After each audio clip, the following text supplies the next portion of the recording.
ဒီနေ့ကတော့ blind box လေးပေါင်းတာပါကြည့်မယ်နော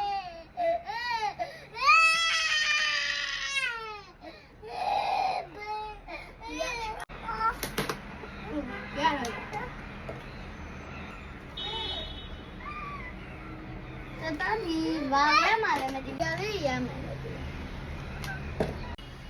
ဒါခုဖောက်ကြည့်နော်အိုးမိုင်းလိုက်တာလားနော်စစ်စရာမျက်စိရောင်းလို့ရတယ်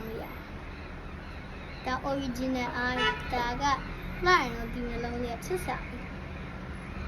နှစ်မျိုးရှိတဲ့မျိုးလုံးကတော်တော်လေးလှစစ်စရာလေးကညမလေးကန်ဆိုတော့တတနောက်ကျရင်တွေ့မယ်နော်ညမလေးကန်စစ်စရာ